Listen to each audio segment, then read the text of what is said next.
जय श्रीराम। रामो राजमणि सदा विजयते, रामं रमेशं भजे।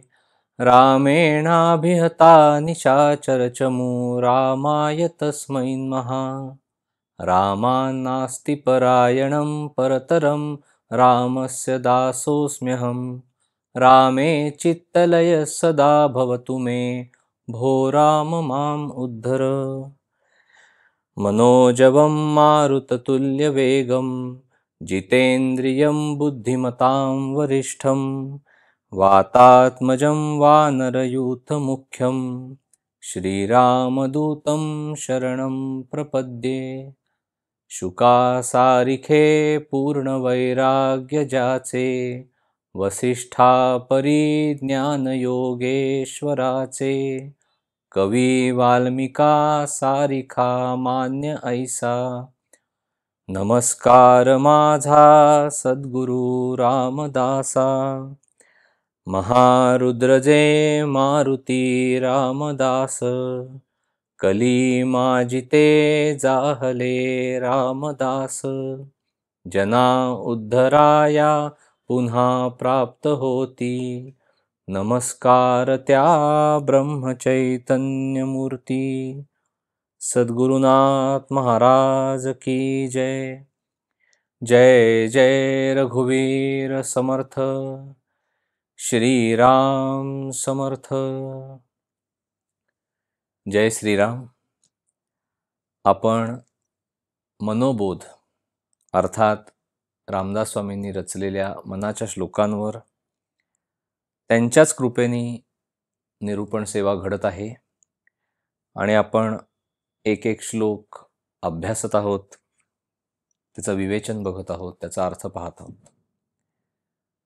आणि ब्रह्मचैतन्य महाराज गोंदवलेकर यांनी जे काही तत्वज्ञान सांगितलं आणि समर्थांचं तत्वज्ञान ह्याची सांगड घालत आपण त्याचा अभ्यास करत आहोत। आज आपण सुरुवातीला रामाचं भजन म्हणूया आणि मग या विवेचनाला सुरुवात करूया। रघुपती राघव राजा राम, पतित पावन सीताराम। रघुपती राघव राजा राम, पतित पावन सीताराम। सुंदर विग्रह मेघश्याम, गंगा तुलसी शालिग्राम।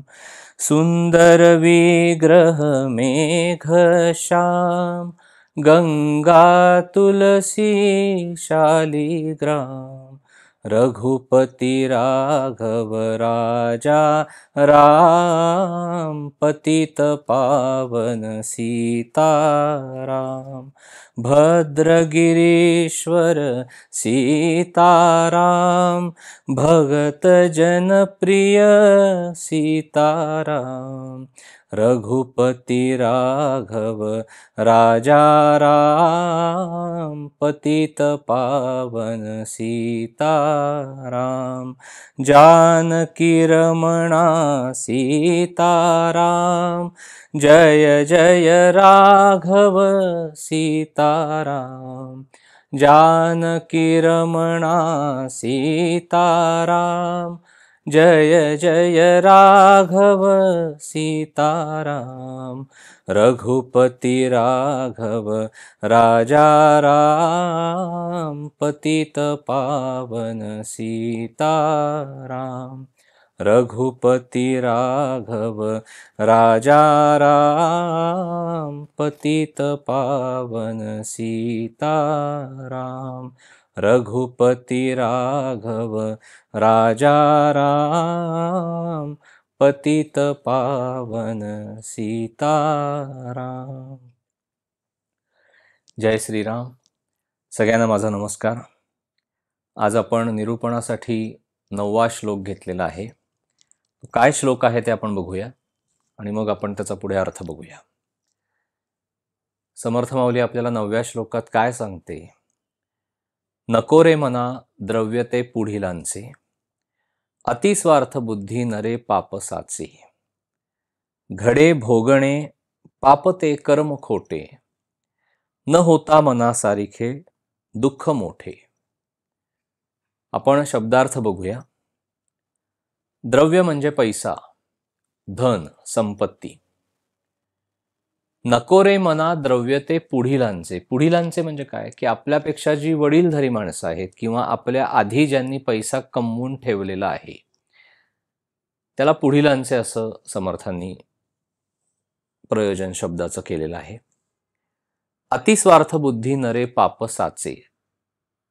साचे म्हणजे साचणे किंवा संचय होणे, पापाचा संचय होतो. घडे भोगणे पाप ते कर्म खोटे. कर्म म्हणजे कृती, आपल्या हातनं जे घडतं, एखादी क्रिया घडते किंवा कृती घडते त्याला कर्म असं म्हणतात. घडे म्हणजे उत्पन्न होणे, भोगणे म्हणजे भोगायला लागणे. खोटे म्हणजे जे वाईट आहे, जे त्याज्य आहे, जे चुकीचं आहे त्याला समर्थाने खोटे असं म्हटलेलं आहे. न होता मनासारिखे दुःख मोठे.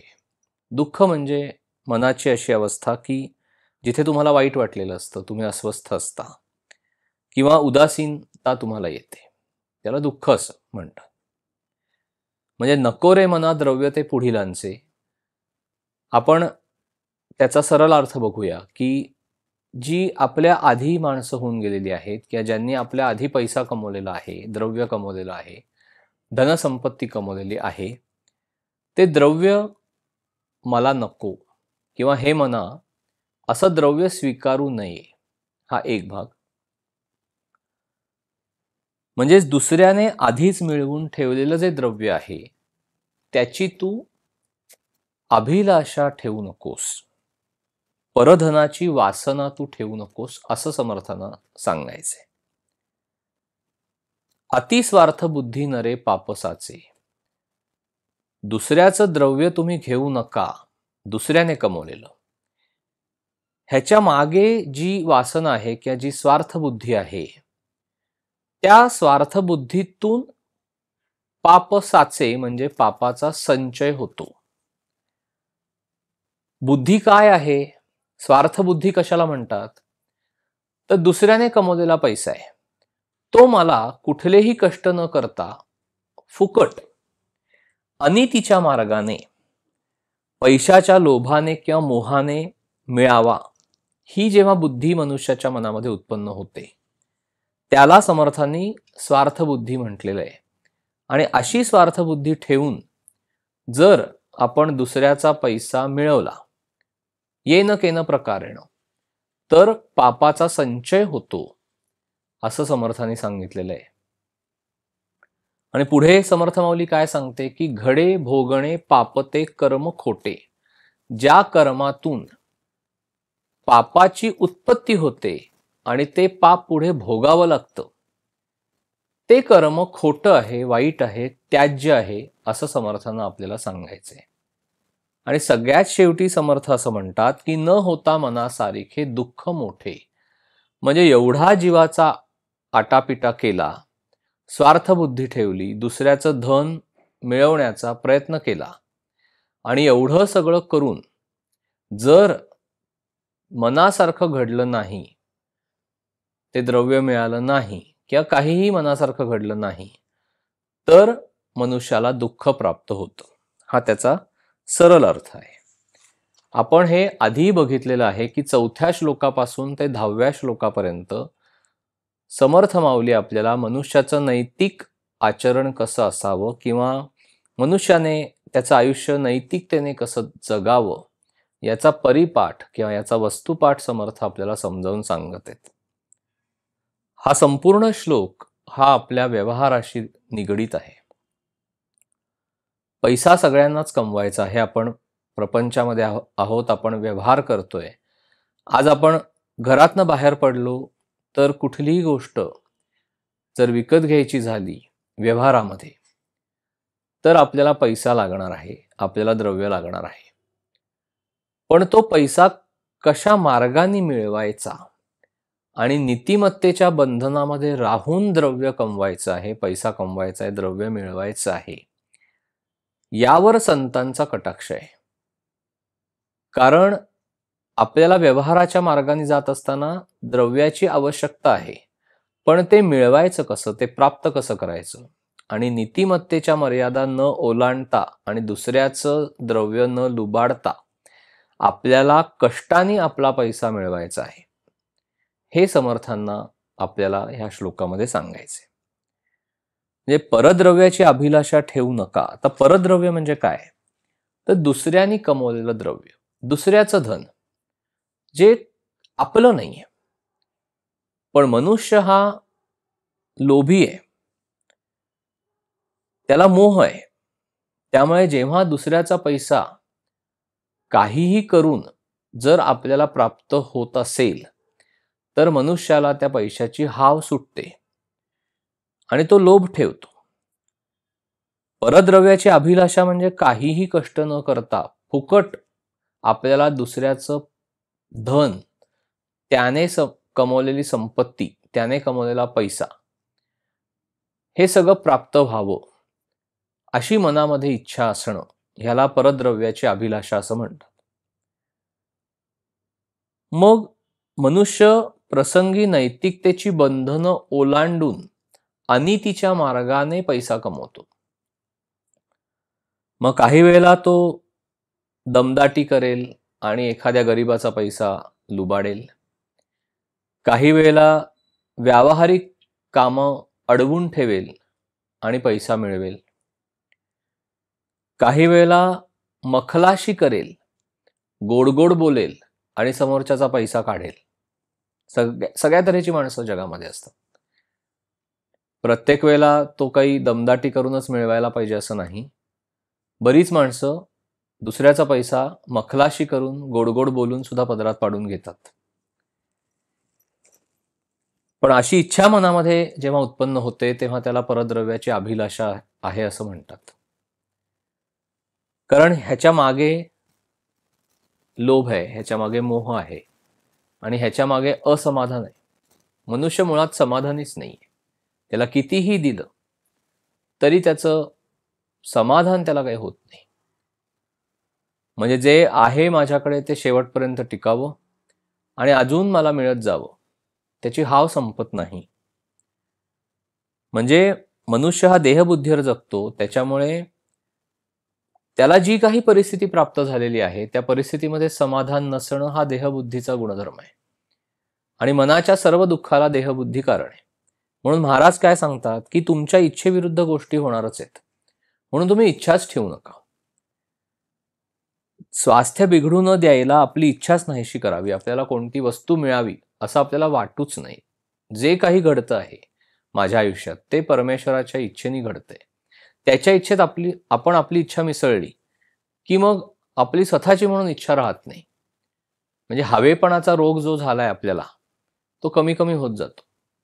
जगातलं सगळं सुख मला ओरबाडायचंय, जगातलं सगळं काही मला हवंय, ही जी मनोवृत्ती आहे, समाधान नाही त्याच्यामुळे, आणि म्हणून दुसऱ्याचा पैसा डोळ्यामध्ये येतो. परद्रव्याची अभिलाषा आपल्या मनामध्ये उत्पन्न होते. कारण साधी गोष्ट आहे, जर आपण कष्टाने पैसा कमवायचं म्हटलं आणि आहे त्या परिस्थितीमध्ये समाधानामध्ये राहायचं म्हटलं, तर ही एक गोष्ट.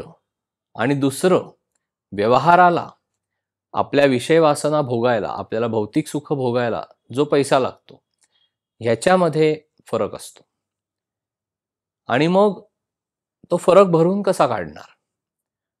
मग मनामध्ये दुसऱ्याच्या द्रव्याविषयी अभिलाषा उत्पन्न होते. म्हणजे सकाळपासून रात्रीपर्यंत सर्व कर्म ही वासनेमध्ये गुंतलेली असल्यामुळे ती वासना कोणालाच सोडत नाही. तरुण माणसालाही सोडत नाही आणि म्हाताऱ्या माणसालाही सोडत नाही. म्हणजे तरुणच माणसं लोभी किंवा अशी असतात असं नाही, तर म्हाताऱ्या माणसांना सुद्धा लोभ हा विकार जडलेला असतो. त्यामुळे भौतिक सुखाच्या लालसेनी किंवा लालचीनी माणूस बरी वाईट कृत्य करतो. प्रसंगी तो पापकर्म करायला, अनितीने वागायला सुद्धा तो मागे पुढे पाहत नाही. त्याला असं वाटतं की पुष्कळ वस्तू त्याच्या प्रपंचामध्ये असल्या की त्याला पुष्कळ सुख प्राप्त होईल. पण आपण हे मागेही बघितलेलं आहे की विषयजनित सुखे सौख्य होणारं नाही. समर्थांनी सांगून ठेवलेलं आहे, महाराजांनीही सांगितलंय की तुम्ही विषय भोगताना तुम्हाला कधीही जो चिरंतन टिकणारा आनंद आहे तो कधीही मिळू शकत नाही. कारण मुळात प्रपंच हा दुःखमय आहे. त्याच्यामुळे प्रापंचिक विषयातून आपल्याला सुख मिळेल ही कल्पनाच पहिली सोडून दिली पाहिजे. परंतु मनुष्याच्या हे लक्षात येत नाही की आपलं नक्की सुख समाधान कशात आहे, हे त्याला कळत नाही.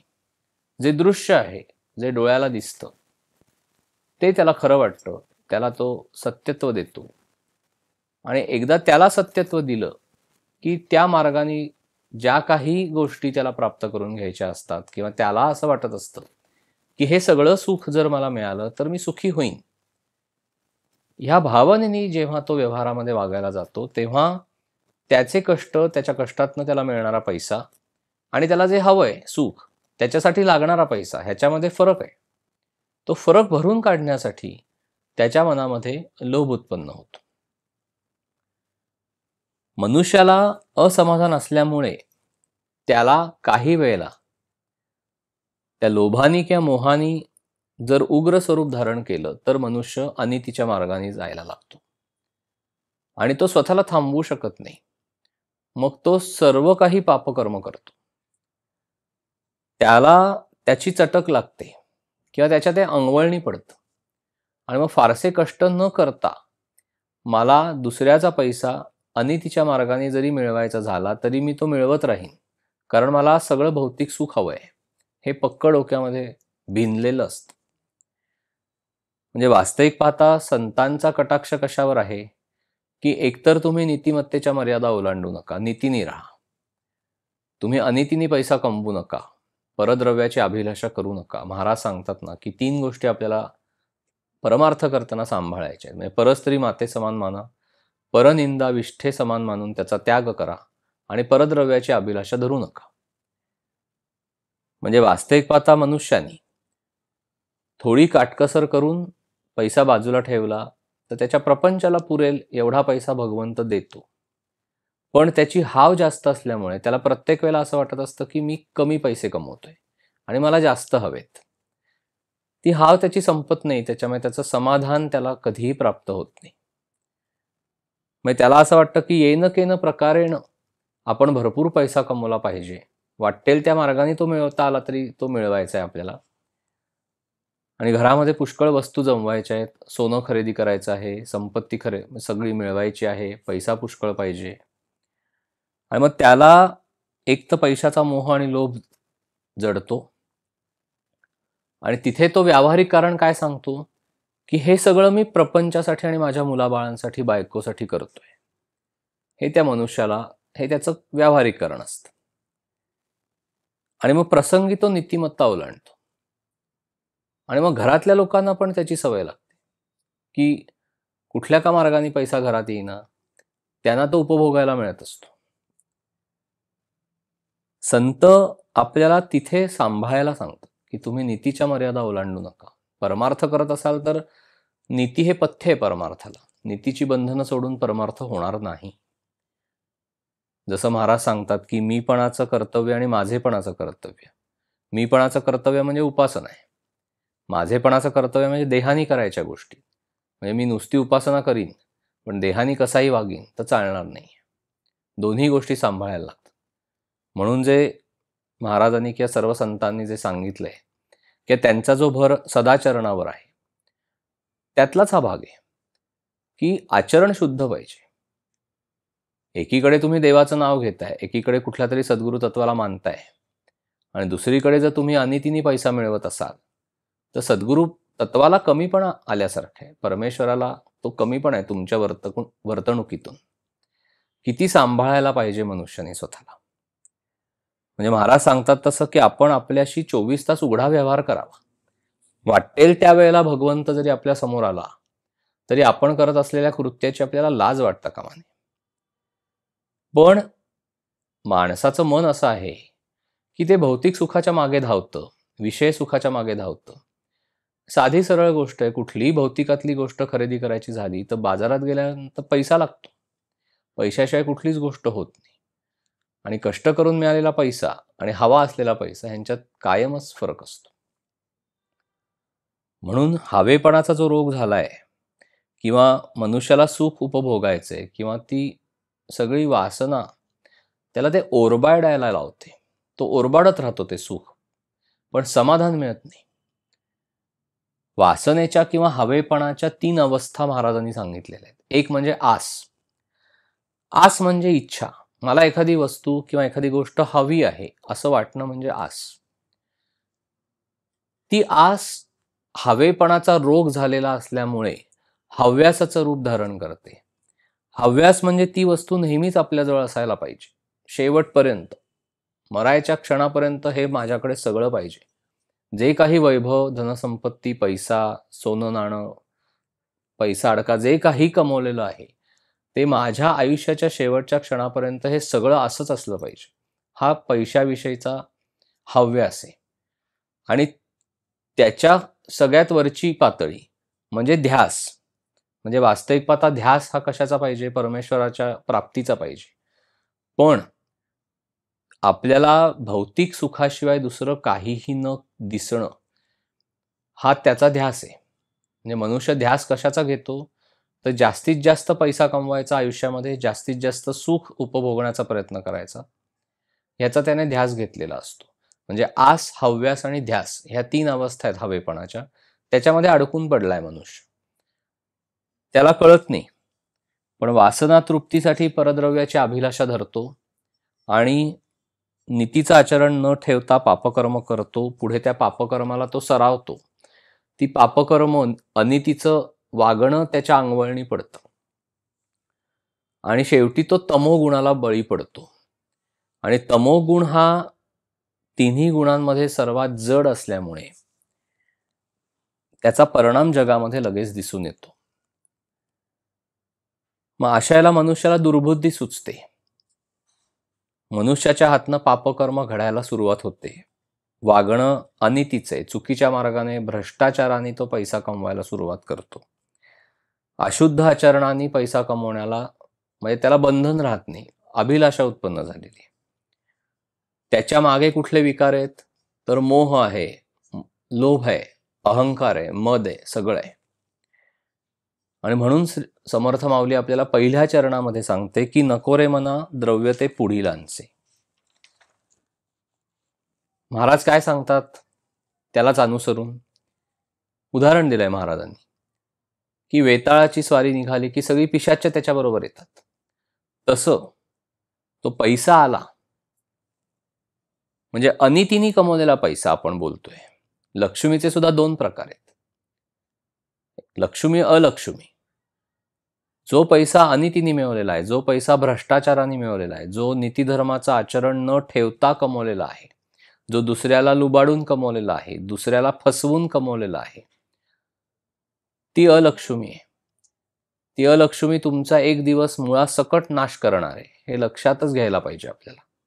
पण त्यावेळेला लक्षात येत नाही. त्यामुळे अनितीने कमवलेला पैसा आला घरामध्ये की तो त्याच्या बरोबरीने, जसं वेताळाबरोबर पिशाच्य असतात तसं त्या पैशाबरोबर चिंता, काळजी, असमाधान, तळमळ, तगमग सगळं येतं. पैसा आपण वापरू तसा वापरला जातो. पण आज आपण बघितलं तर ह्या जगामध्ये जर नातेसंबंधात वितुष्ट उत्पन्न होणार असेल तर ते एका पैशामुळे, संपत्तीमुळे आणि धनाच्या वाटण्यांमुळेच होतं. बाप लेक भांडतात, भाऊ भाऊ भांडतात, भाऊ बहीण भांडतात, बहिणी बहिणी भांडतात, पैशामुळे भांडतात. म्हणजे जर मित्र मित्र भांडतात, उसने पैसे घेतलेले असतात, परत करत नाहीत, भांडणं होतात. सगळ्याच्या मुळाशी असमाधान आहे, सगळ्याच्या मुळाशी हवेपणाचा रोग आहे, सगळ्याच्या मुळाशी लोभ आहे, मोह आहे. वितुष्ट एकमेकांमध्ये यायला जर काही कारण असेल तर तो एकमेव पैसा हे कारण आहे.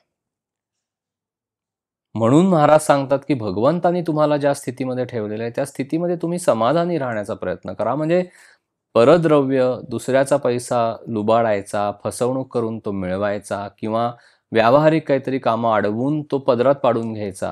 हे पहिला तो पैसा घ्यायचा आणि मग काम करायचं.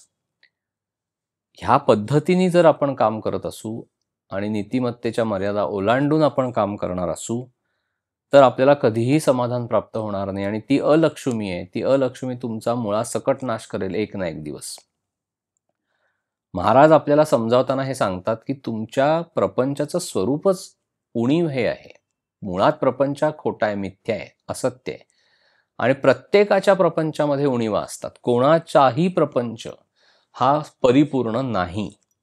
आपल्याला जरी तो बाहेरनं परिपूर्ण वाटत असला तरी त्या लोकांना चांगलं माहिती असतं की आपल्या प्रपंचामध्ये उणीव काय आहे. उणीव नाही असा प्रपंचच नाही असं महाराजांनी सांगितलेलं आहे. त्यामुळे नुसता प्रपंच करत गेलो तर आपल्याला कधीही सुख आणि समाधान प्राप्त होणार नाहीये. प्रपंच हा इथून तिथपर्यंत सगळ्यांचा सारखाच आहे. म्हणजे या देशातला प्रपंच सारखा आहे, त्या देशातलाही सारखाच आहे. गरीबाचा श्रीमंताचा सारखाच आहे, अधिकाऱ्याचा कारकुनाचा सारखाच आहे, विद्वानाचा कमी शिकलेल्या माणसाचा, सगळ्यांचा प्रपंच सारखा आहे. सगळ्यांना प्रपंचामध्ये तेच आहे, हवेपणाचा रोग.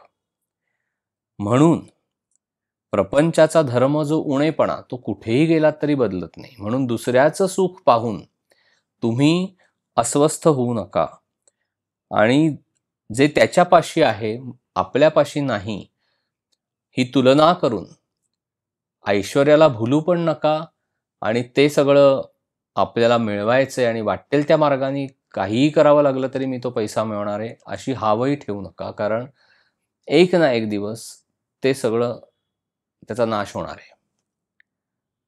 जी लक्ष्मी तुम्ही अतिशय कष्टाने कमवलेली आहे, नीतिमत्तेचं आचरण ठेवून कमवलेली आहे, ती लक्ष्मी चिरंतन टिकते. जी लक्ष्मी, जो पैसा अनितीच्या मार्गाने मिळवलेला आहे, अधर्माने मिळवलेला आहे, दुसऱ्याला त्रास देऊन मिळवलेला आहे, भ्रष्टाचार करून खोटं वागून मिळवलेला आहे, दुसऱ्याला ओरबाडून मिळवलेला आहे, दुसऱ्याला दमदाटी करून मिळवलेला आहे, दुसऱ्याची कामं अडवून ठेवून तो पहिला पदरात पाडून मग कामं करायची अशा पद्धतीने मिळवलेला आहे, चुकीच्या मार्गाने मिळवलेला आहे, अनितीने मिळवलेला आहे, तो पैसा, ती लक्ष्मी ही अलक्ष्मी आहे आणि ती कधीही तुम्हाला सुख, समाधान, आनंद कधीही मिळणार नाही. ती एक ना एक दिवस संपूर्ण तुम्हाला रसातळाला नेणार. म्हणून सर्व संतांचा कटाक्ष ह्याच्यावर आहे की तुम्हाला कर्म करणं भाग आहे, तुम्हाला व्यवहार करणं भाग आहे, व्यवहारासाठी पैसा तुम्हाला मिळवणं भाग आहे, पण तो कष्टाने मिळवा, स्वतःच्या कष्टाने मिळवा. दुसऱ्याचा पैसा आपल्याला नको, त्याची अभिलाषा धरू पण नका. तुमच्या कष्टाने तुम्हाला जो पैसा मिळेल त्याच्यामध्ये तुम्ही 4 गोष्टी घेऊन समाधानामध्ये राहण्याचा प्रयत्न करा. तीच लक्ष्मी तुम्हाला चांगली रात्रीची झोप शांतपणे लागेल. कुठलीही चिंता, काळजी काहीही तुमच्या मागे लागणार नाही, कुठलाही रोग लागणार नाही. तुम्हाला अतिशय शांतपणे आयुष्य समाधानाने जगता येईल. पण प्रपंचाचा हा जो गुणधर्म आहे उणेपणा, तो मनुष्याच्या लक्षात येत नाही.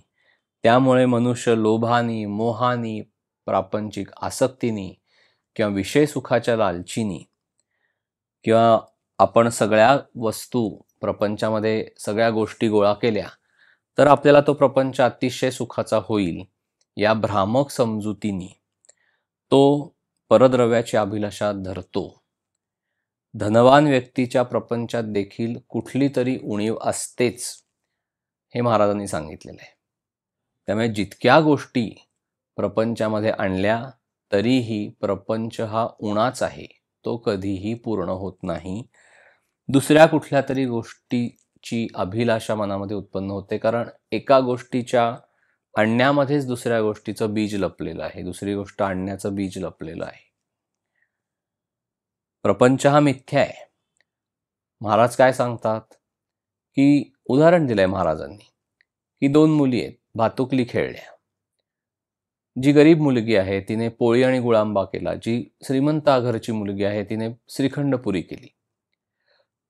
म्हणजे जिने पोळी किंवा गुळांबा केलेला आहे तिचं पोट जसं पोट भरायला ते उपयोगाचं नाही, तसं श्रीखंडपुरी सुद्धा उपयोगाची नाही. म्हणजे दोघींचाही प्रपंच हा खोटाच. मग तुम्ही एवढी पैशाची आसक्ती ठेवून अनितीच्या मार्गाने का जाता, असं संतांना पडलेला प्रश्न आहे किंवा ती कळकळ आहे. म्हणून समर्थ माऊली आपल्याला सांगते की मनुष्याने परद्रव्याची अभिलाषा ठेवू नये, अनितीच्या मार्गाने पैसा मिळवू नये. पुढच्या चरणामध्ये जे सांगितलंय की अतिस्वार्थ बुद्धी नरे पापसाचे. तुम्ही अशा पद्धतीने जर स्वार्थ बुद्धी ठेवून दुसऱ्याचा पैसा मिळवला तर ते पापकर्म आहे, त्याने पापाचा संचय होणार आहे, तुमच्या त्यावेळेला लक्षात येत नाही. आणि म्हणून मनुष्याने लोभी असू नये, स्वार्थ मोह बाळगू नये, दुसऱ्याच्या संपत्तीची हाव धरू नये, परद्रव्य मिळवण्यासाठी उगीच चुकीचं कर्म करू नये, कारण त्यातनं पाप उत्पन्न होणार आहे आणि तेच पाप आपल्याला पुढे भोगावं लागणार आहे. मग ज्या वेळेला आयुष्यामध्ये चुकीची कर्म घडतात त्यावेळेला मनुष्य परमेश्वराला बोल लावतो, सद्गुरु तत्वाला बोल लावतो की तुम्ही असं कसं आमच्या आयुष्यामध्ये घडवलं, किंवा हे परमेश्वरा तू असं कसं माझ्या आयुष्यात केलंस. त्याच्यासाठी तुझी चुकीची कर्म कारणीभूत आहेत. आणि म्हणून प्रत्येक कर्म करत असताना आपण सत्सद्विवेक बुद्धी जागृत ठेवायची की हे कर्म चुकीचं आहे का हे कर्म बरोबर आहे. आणि भगवंताच्या स्मरणामध्ये सत्सद्विवेक बुद्धी जागृत राहते. त्याच्यामुळे म्हणून महाराज सांगतात की भगवंताचं स्मरण ठेवा, नाम घ्या, म्हणजे विवेक जागृत राहील. आणि विवेकाने जेव्हा एखादं कर्म आपल्या हातनं घडेल ते निस्वार्थीपणे घडेल आणि ते तुम्हाला चिरंतन समाधान देईल. कारण कर्म निस्वार्थ बुद्धीने केलेलं आहे, निरपेक्ष बुद्धीने केलेलं आहे, जगाच्या कल्याणासाठी केलं आहे, परोपकारासाठी केलं आहे, मला काही नको आहे, दुसऱ्यासाठी कर्म केलेलं आहे, दुसऱ्याला चांगलं काही मिळावं म्हणून केलेलं आहे, निस्वार्थी भावनेने केलेलं आहे, तर ते कर्म पुण्याचा संचय करून देईल. आणि स्वार्थ बुद्धीने जेव्हा दुसऱ्याचा पैसा उरबाडाल तेव्हा ते पापकर्म आहे, त्यातनं पापाचा संचय होणार आहे. हे सूत्र महाराज सांगताना सांगतात की असावे शुद्ध आचरण. त्या शुद्ध आचरणामध्ये सगळ्या काही गोष्टी समाविष्ट आहेत.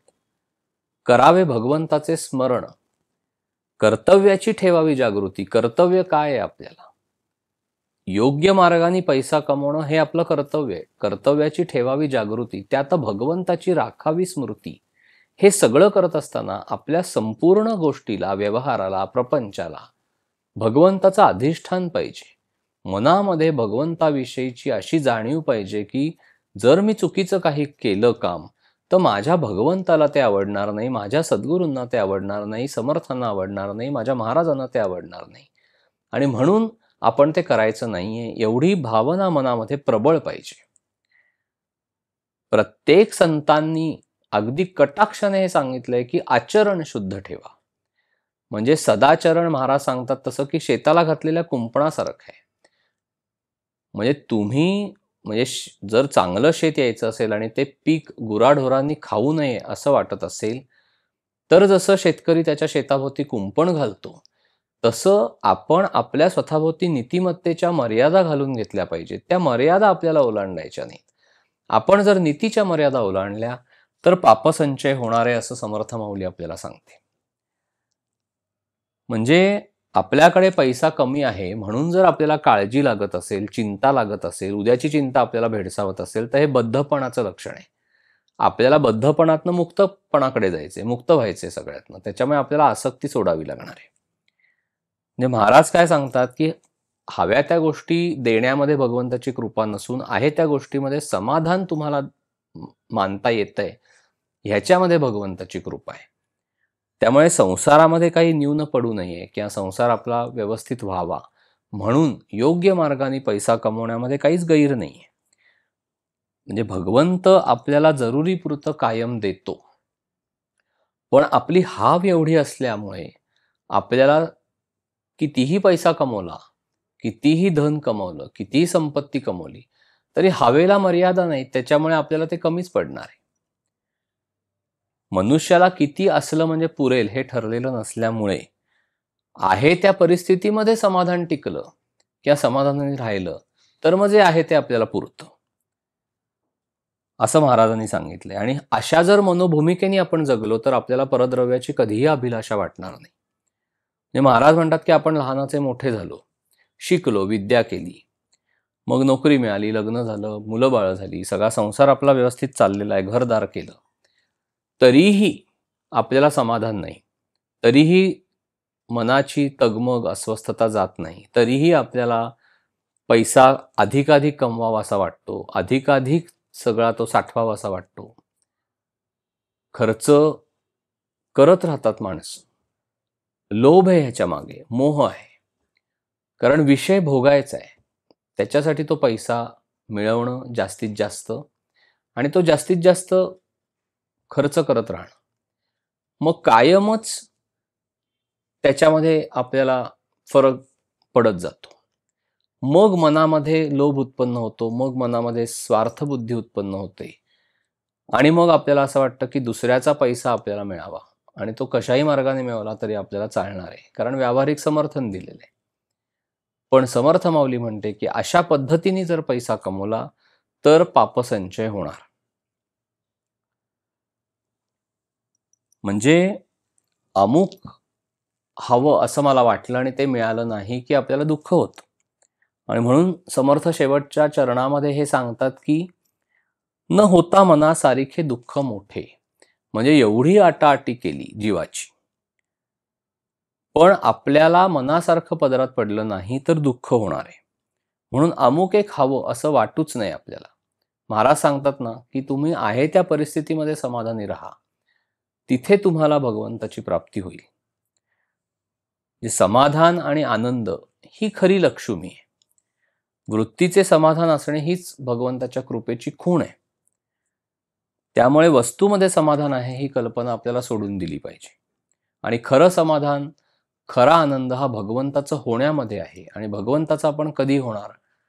जेव्हा आपण भगवंताच्या स्मरणामध्ये आपण लक्ष्मीला प्राप्त करू. म्हणून महाराज सांगतात ना की नारायणाच्या स्मरणामध्ये लक्ष्मीला जर तुम्ही प्राप्त केलं तर ती लक्ष्मी तुमच्यावर कृपेचा आशीर्वाद देते आणि ती चिरंतन टिकते.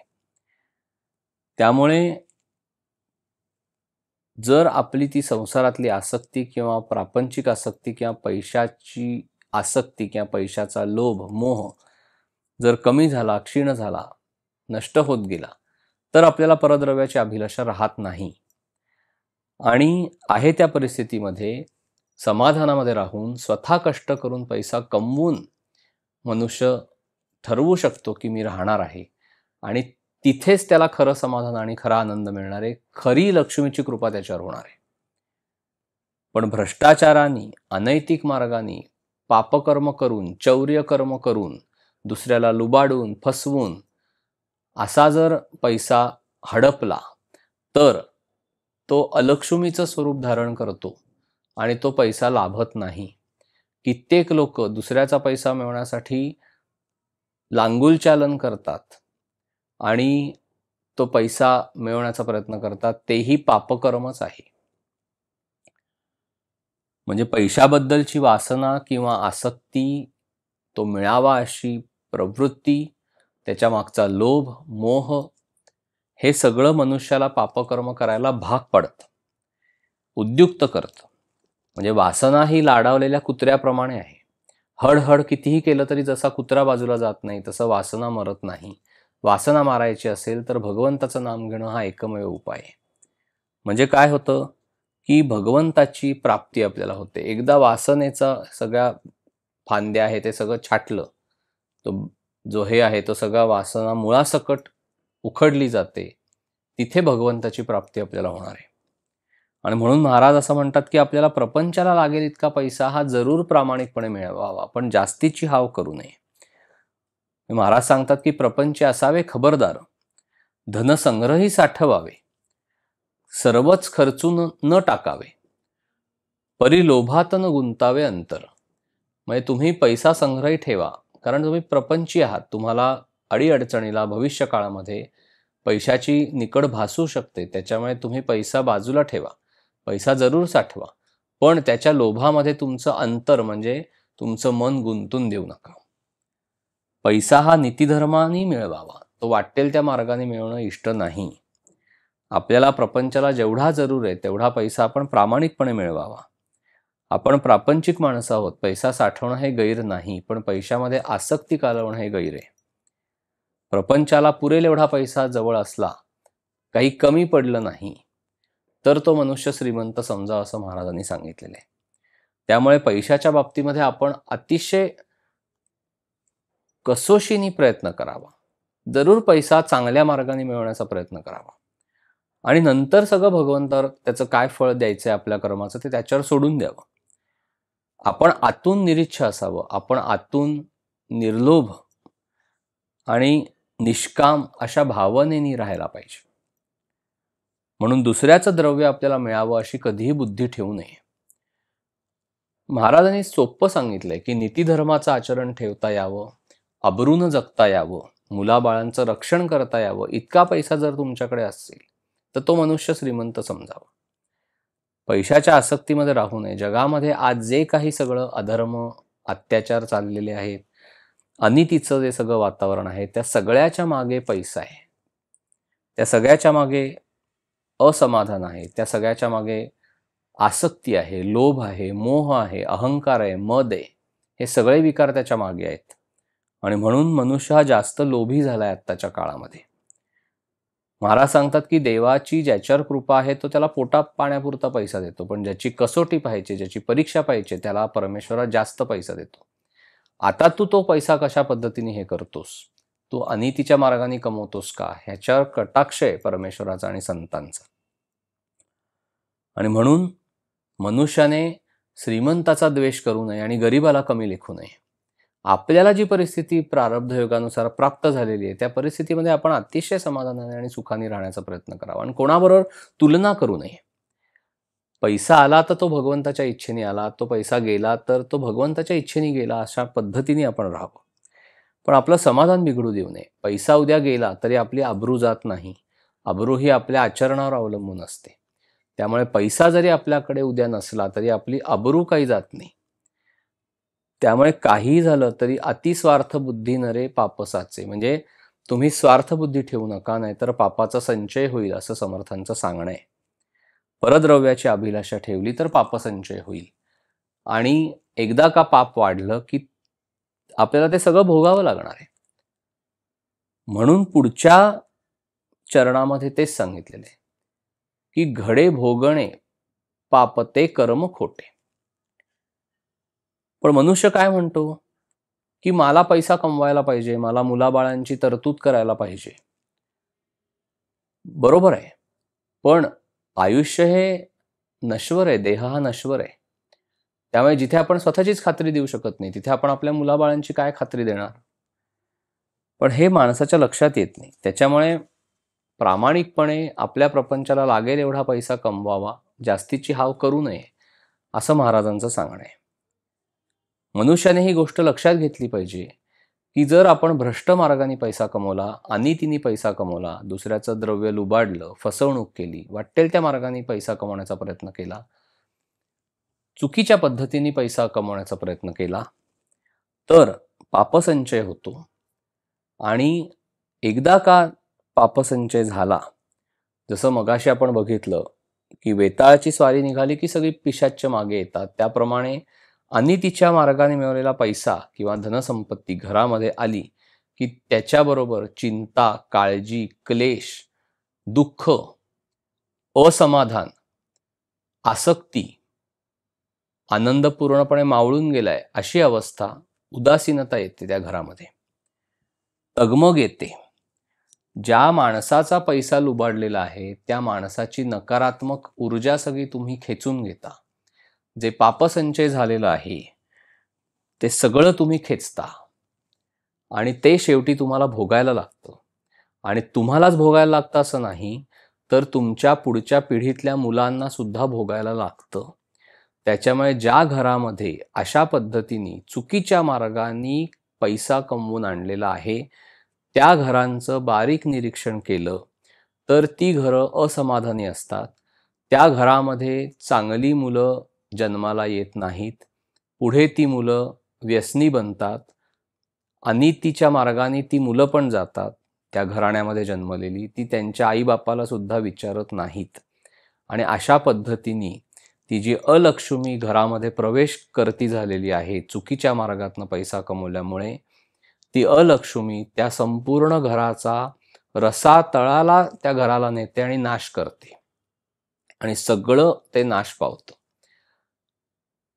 आणि ज्या माणसाने कष्ट करून प्रामाणिकपणे नीतिमत्तेचं आचरण ठेवून पैसा कमवलेला आहे, म्हणजे लक्ष्मीला प्राप्त करून घेतलेलं आहे, ती लक्ष्मी ही 7 पिढ्या टिकते असं म्हणतात.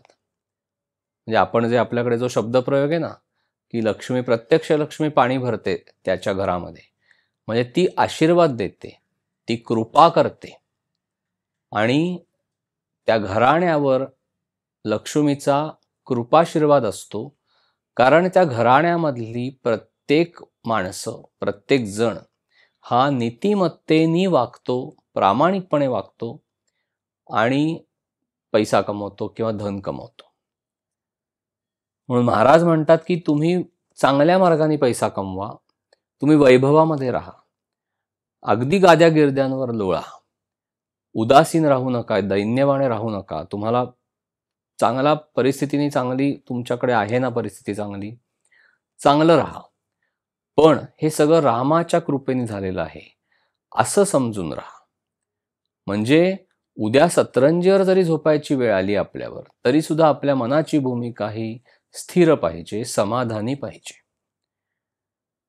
पण मनुष्य हा पैशासाठी म्हणजे लक्ष्मीसाठी सर्व काही खरं तर करतो. पण चुकीच्या मार्गाने जर पैसा कमवला, अनितीने जर पैसा कमवला, त्याला जर भगवंताचं अधिष्ठान नसेल, तर ती अलक्ष्मी तुमचा मुळासकट नाश करते. पण जर नीतिधर्माचं आचरण ठेवून प्रामाणिकपणे जर संपत्ती कमवली, लक्ष्मी जर प्राप्त केली, तिचं सगळं काही आनंद, वैभव, समाधान, ते सगळं काही ती तुम्हाला देईल आणि ते वैभव चिरंतन टिकणारं असेल. आणि हे सूत्र 2ऱ्या आणि 3ऱ्या चरणामध्ये समर्थ माऊली सांगताना असं सांगते की अतिस्वार्थ बुद्धी नरे पापसाचे, घडे भोगणे पापते कर्म खोटे. म्हणजे स्वार्थ बुद्धी ठेवून जर परद्रव्याची अभिलाषा केली आणि चुकीची कर्म केली, तर त्यातनं पापाचा संचय होतो. आणि घडे भोगणे पापते कर्म खोटे, ज्या कर्मातनं पापाची उत्पत्ती होते आणि पुढे ते पाप भोगावं लागतं, ते कर्म हे खोटं आहे, ते कर्म हे त्याज्य आहे, ते कर्म वाईट आहे आणि ते मनुष्याने करू नये. म्हणजे महाराज सांगतात तसं की तुमच्याकडे पैसा आहे, चांगल्या मार्गाने कमवलेला आहे, तर तुम्ही अगदी आनंदाने राहा. पण त्या वैभवामध्ये आसक्ती कालवू नका. आसक्ती ही भगवंताच्या ठिकाणी तुम्ही ठेवा. म्हणजे मनुष्याने किंवा साधनी मनुष्याने प्रापंचिक बाबतीमध्ये उदासीन असावं, हे जे महाराजांचं सांगणं आहे ते तेवढ्यासाठीच आहे. कारण आपण जे देवाच्या पुढे पैसे ठेवतो किंवा देवकार्यासाठी जे पैसे आपण ठेवतो दक्षिणापेटीमध्ये, त्याचा हेतूच हा आहे की आपली हाव सुटली पाहिजे, आपल्या हातनं काहीतरी सुटलं पाहिजे. मनुष्याची मूठ इतकी घट्ट असते की सहजासहजी इतका पैसा त्याने साठवलेला आहे, पण चांगल्या कामासाठी सुद्धा त्याचा हात मोकळा होत नाही. हात असा पाहिजे. जर हात असा असेल तर लक्ष्मी भरभरून तुम्हाला देईल. म्हणजे महाराज म्हणतात ना की तुमची झोळी प्रत्यक्ष रामराया भरेल, पण तुमचा हात असा पाहिजे. हात आखडता घेतला की मग परमेश्वर सुद्धा त्याचा हात आखडता घेतो. त्यामुळे देवापुढे पैसे ठेवण्याचा हेतूच हा आहे की माझ्या मनामध्ये असलेली पैशाची अभिलाषा, पैशाची आसक्ती कमी व्हावी, म्हणून परमेश्वरा जे तुझ्या कृपेने मला प्राप्त झालंय ते मी तुला देतो, ही भावना आहे त्याच्या मागे. आणि त्यातनं देवकार्य घडत असतं, त्यातनं परमेश्वरीय शक्तीचं कार्य घडत असतं, त्यातनं सद्गुरु तत्वाचं कार्य घडत असतं आणि शेवटी ते समाजाला उपयोगी पडतं. म्हणून आपण पैशाच्या बाबतीमध्ये चांगल्या तऱ्हेने तो पैसा कमवावा आणि तो सत्कारणी लावावा, सत्कर्मासाठी, देवकार्यासाठी त्यातला काही भाग का होईना आपण वापरावा. म्हणजे व्यवहार करत असताना महाराज आपल्याला हा उपदेश जरूर करतात की धनसंग्रही राखावे, सर्वच खर्चून न टाकावे, थोडे लोकांचे देणे देत जावे, आणखी जास्त न करावे. म्हणजे महाराजांनी किती सुंदर उपदेश केलाय व्यवहाराचा, की तुम्ही चांगल्या मार्गाने पैसा कमवा, संग्रही ठेवा, सगळं काही खर्चून टाकू नका. तुम्ही जर लोकांकडनं पैसे घेतलेले असतील, उसने घेतलेले असतील, तर ते हळूहळू तुमचं कर्ज फेडून टाका. आणि नव्याने काही कर्ज उत्पन्न करून घेऊ नका. म्हणजे परद्रव्याच्या लोभामध्ये न गुंतता, त्याची अभिलाषा न धरता धन संग्रही साठवावे, सगळंच धन संपून टाकू नये. दुसऱ्याकडनं जर आपण पैसा घेतला असेल तर तो हळूहळू का होईना पण संपूर्ण फेडून टाकावा आणि मोकळं व्हावं. आणि नवीन कर्ज किंवा उचल घेऊ नये असं महाराजांचं सांगणं आहे. महाराजांनी परधनाच्या अभिलाषा करू नका, त्याचा त्याग करा विष्ठेप्रमाणे असं सांगितलेलं आहे. परमार्थाची इमारत ही नीतीच्यावर आपल्याला उभारायची, नीतीचं आचरण ठेवून उभी करायची. आणि हेच सूत्र समजावताना 3ऱ्या आणि 4थ्या चरणामध्ये समर्थ माऊली सांगते की घडे भोगणे पापते कर्म खोटे, न होता मनासारिखे दुःख मोठे. म्हणजे ज्या कर्मातनं पापाची उत्पत्ती होते, ज्या कर्मातनं पाप भोगावं लागतं, ते कर्म वाईट आहे, ते निंदनीय आहे, ते त्याज्य आहे. जनी निंद्यते सर्व सोडून द्यावे समर्थांनी सांगितले ना, तोच विषय हा. आणि असं सगळं करून जर मनुष्याच्या मनासारखं झालं नाही तर त्याला अतिशय दुःख होतं. मग हे दुःख का होतं? कारण ह्या सगळ्याच्या मागे स्वार्थ बुद्धी आहे, ह्या सगळ्याच्या मागे अशुद्ध विचार आहे, ह्या सगळ्याच्या मागे अशुद्ध आचरण आहे, भ्रष्टाचार आहे, अनिती आहे, आसक्ती आहे, असमाधान आहे, समाधान नाही, सदाचरण नाही आहे. त्यामुळे कितीही धडपड केली, कितीही नीतीच्या मर्यादा ओलांडून वाटेल त्या मार्गाने पैसा कमवला, ती हाव धरली, म्हणजे माणसाला हे माहिती असतं की आपण चुकीच्या पद्धतीने हा पैसा कमवतोय, हे नीतिमत्तेला धरून नाही, हे अशुद्ध आहे, हे माहिती असतं, हे शुद्ध कर्म नाही, हे मनुष्याला माहिती असतं मनातून. पण तरीही तो व्यावहारिक समर्थन देतो आणि त्या अनितीच्या वागण्याला किंवा अशा पद्धतीने परद्रव्य प्राप्त करून घेण्यासाठी तो लोभाच्या किंवा मोहाच्या ह्याच्यामध्ये गुंततो आणि त्याच्या हातनं पापकर्म घडतं. तिथे त्याच्या पापाचा संचय होतो आणि तेच पाप प्रारब्ध भोगाने त्याच्या पुढ्यात येऊन उभं राहतं आणि त्याला ते सगळं भोगावं लागतं. म्हणजे ती जी अलक्ष्मी आहे ती त्या पूर्ण ह्याचा समूळ नाश करते आणि अंती दुःखच पदरात पडतं. आणि ह्या सगळ्याच्या मागे असमाधान आहे. म्हणजे परमेश्वर हा सर्वव्यापी आहे, सर्व साक्षी आहे. त्यामुळे अनितीच्या मार्गाने जर पैसा आपण कमवत असू तर परमेश्वर पाहतोय, सद्गुरू पाहतायत आपल्याकडे, ही भावना मनामध्ये पक्की पाहिजे. अशी जर भावना मनामध्ये पक्की असेल तर आपल्या हातनं कधीही पापकर्म घडणार नाही, कधीही आपल्याला असं वाटणार नाही की दुसऱ्याचा पैसा आपण मिळवावा.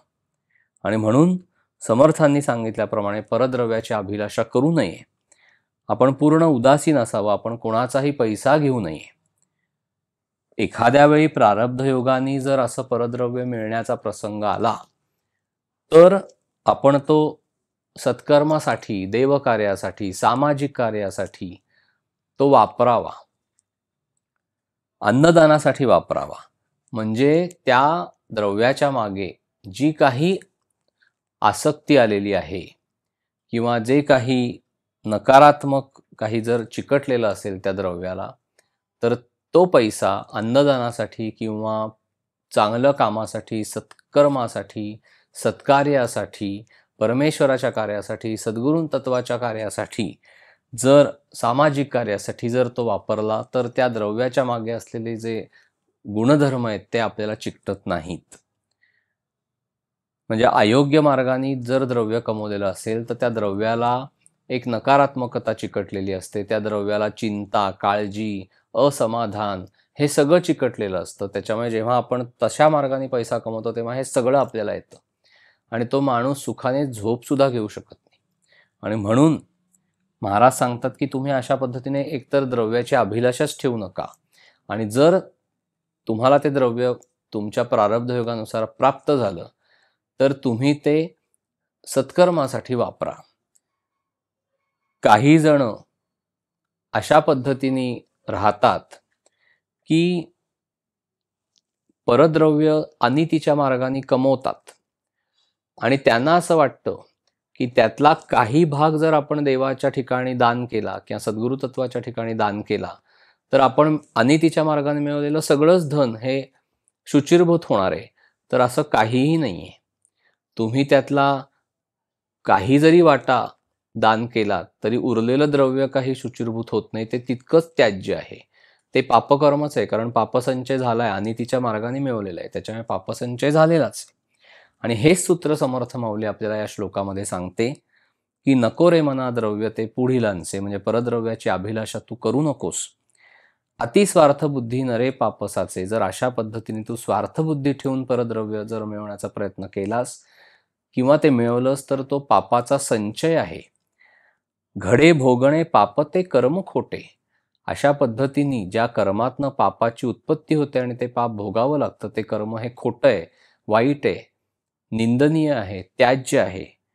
आणि न होता मनासारिखे दुःख मोठे. म्हणजे इतकं सगळं धडपड करून, इतका सगळा जीवाचा आटापिटा करून अनितीच्या मार्गाने तो पैसा कमवला, स्वार्थबुद्धी ठेवली आणि एवढं सगळं करून जेव्हा मनासारखं घडत नाही किंवा मनासारखा तो पैसाही मिळत नाही, त्यावेळेला ती अलक्ष्मी तुमचा नाशही करते आणि शेवटी ते दुःखाला कारण होतं. न होता मनासारिखे दुःख मोठे. आणि हेच आपल्याला समर्थ माऊली या श्लोकामध्ये सांगते. जय श्रीराम.